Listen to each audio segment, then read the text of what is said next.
Bienvenue dans la toute première vidéo de cette chaîne YouTube consacrée à l'histoire oubliée dont on ne parle jamais. Si tu ne me connais pas, il faut savoir que j'ai déjà une autre chaîne YouTube qui traite d'un sujet différent, bien différent.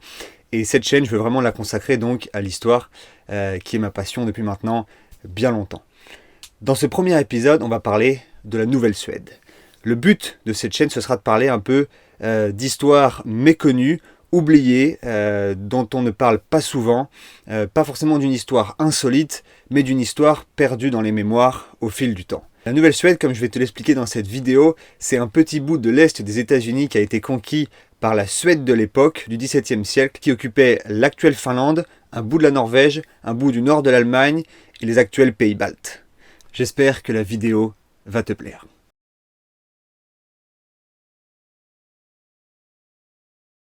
Göteborg, sud-ouest de la Suède, fin de l'année 1637.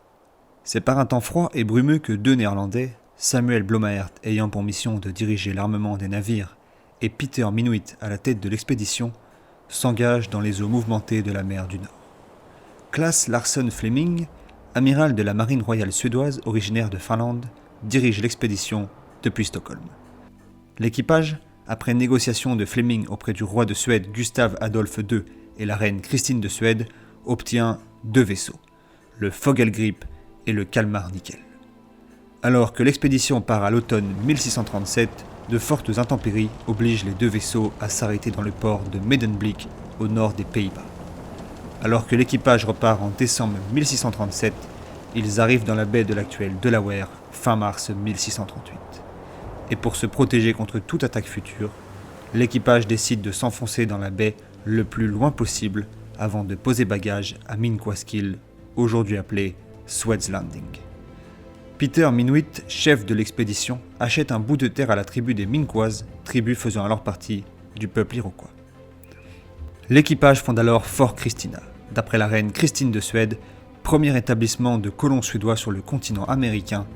La Nouvelle-Suède voit alors le jour. La nouvelle colonie établie est alors gouvernée par Peter Minuit, qui n'est autre que l'ancien directeur de la Compagnie néerlandaise des Indes occidentales. Cela va jouer un rôle majeur, puisque la Nouvelle-Suède s'engage en conflit contre la Nouvelle-Néerlande, aujourd'hui appelée l'État de New York. La ville de New York s'étant d'abord appelée la Nouvelle-Amsterdam. Peter Minuit ignore les provocations de la Nouvelle-Hollande. Il signe quelques traités avec les tribus locales des Sachem et des Susquehannocks. Puis, dès l'année 1638, Minuit repart pour la Suède afin de revenir quelques mois plus tard pour renforcer la colonie établie.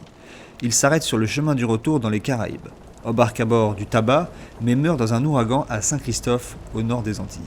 En 1640, ce sont 600 Suédois, pour la plupart issus du centre de la Suède, appelés des Skogfinns, qui prennent le large pour la nouvelle colonie. Alors que la colonie se développe tranquillement, les échanges relativement pacifiques sont effectués avec les tribus locales. La traite des fourrures y est développée, ainsi que le commerce de tabac. En 1643, c'est Johan Prins qui est nommé gouverneur de la Nouvelle-Suède. Grand artisan de l'essor de la colonie suédoise, il restera en poste pendant 10 longues années.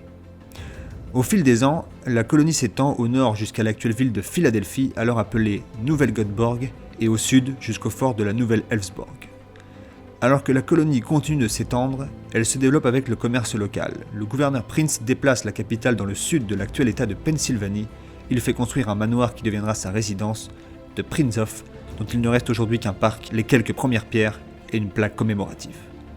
Alors que les années passent, les deux colonies que sont la Nouvelle-Hollande et la Nouvelle-Suède ne cessent de se rapprocher et l'affrontement est alors très proche. Alors qu'en 1644, le peuple Susquehannocks soutenu par la Nouvelle-Suède essuie un combat terrible contre la colonie anglaise du Maryland, 10 ans plus tard, en 1654, la Nouvelle-Suède annexe Fort Casimir, alors possession de la Nouvelle-Hollande et le rebaptise Fort Trinité. Les représailles ne se font pas attendre, et la Nouvelle-Hollande, en supériorité numérique et militaire à l'époque, fait tomber Fort Christina et Fort Trinité.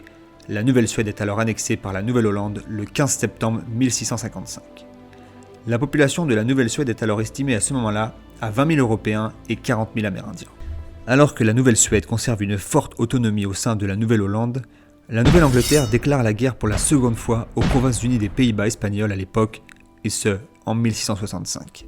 Ces guerres, qui seront au nombre de 4, surtout maritimes pour dominer les routes commerciales, impactent fortement les possessions territoriales dans le Nouveau Monde, et la Nouvelle-Hollande, dans son intégralité, est occupée dès 1664 par la Nouvelle-Angleterre. La Nouvelle-Suède, de ce fait, passe sous domination anglaise.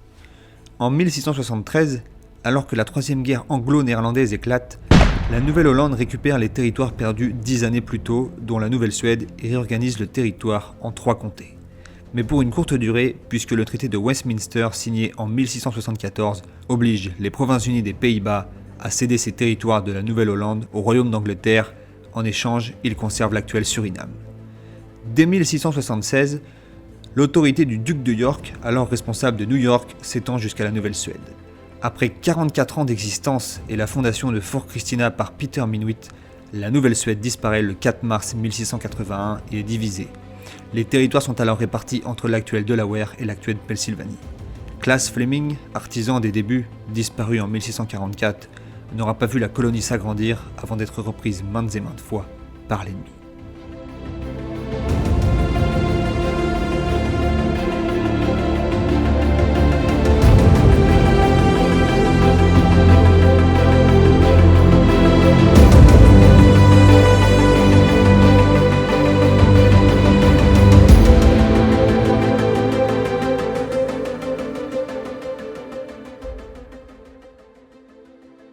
Et voilà, c'est déjà la fin de cette toute première vidéo consacrée donc à la Nouvelle-Suède.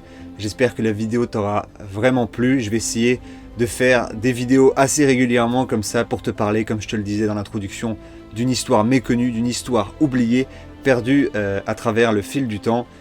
J'espère encore une fois que ça t'aura plu. À très bientôt pour une prochaine vidéo.